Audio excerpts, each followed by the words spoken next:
important part is that we need to align our production strategies and our marketing strategies with government's policy and its strategies for growth and development. So what we're looking at this conference is exactly what does the new growth path entails for agriculture, and how to respond to that, and also to bring under the politicians' attention the latest developments in the agricultural arena, and make sure that they don't, because of poor policy decisions, put chains around our ankles in a competitive global market. Now today is the first day of the conference. You still have a few more days left. What are you hoping to come out of this conference?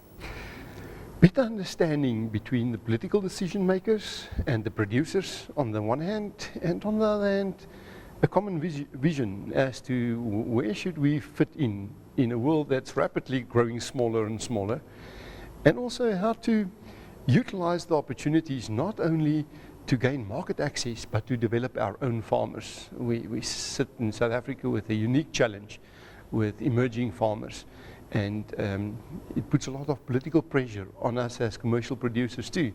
See, how can we forge a public-private partnership to catch up on where we start to lag behind in development?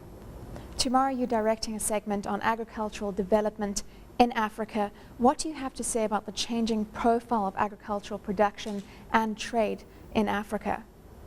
Well, we see opportunities. We've been farming successfully on this continent as commercial farmers for 360 years. And I don't want to say by that as South African commercial farmers we really understand this continent, but we understand it better than any other commercial farmers in the world. And 45% of the world's underutilized land and water resources is on this continent. So if we don't grab the opportunities, someone else is bound to do it. What is the value of an industry strategy for Africa? I know you specifically talk about the sugar industry. You know, our borders are fading out. It became virtually impossible to manage a value chain which is restricted to one country only, whether it is on disease control, whether it is on disaster causing animals, damage causing animals, whether it's disaster and flood management. And we are looking at how the commodities, the value chains themselves, should adapt their operating systems to make sure that we have an integrated strategy for the whole region. On the one side, if we would solve all our problems in South Africa and have complete household food security, we would just have people flocking in from neighboring countries. On the other hand, if we do not cater for the whole region,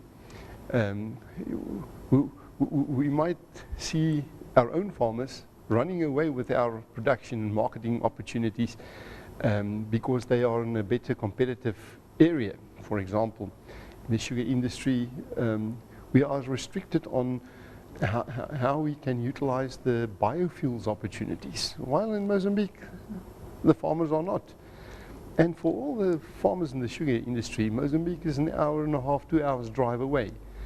So farmers are farming these days across the international borders, and we need to make sure that we protect our national interests in the process too.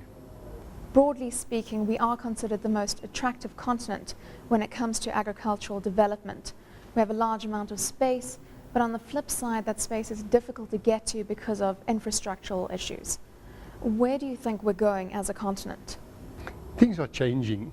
The world is changing rapidly, and this continent more than anyone else. You know, 10 years ago, a mere 10 years ago, Mozambique was one of the poorest countries on the face of the earth.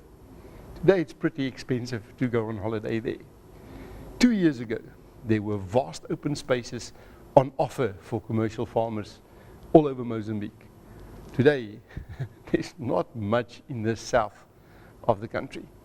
The same goes with Zambia, with Uganda, with Malawi, with Congo. The infrastructure is coming. As the mines expand, they tar the roads, they bring electricity, The markets are expanding. Since they discovered a lot of oil in Central Africa, there's a lot of money turning into those economies.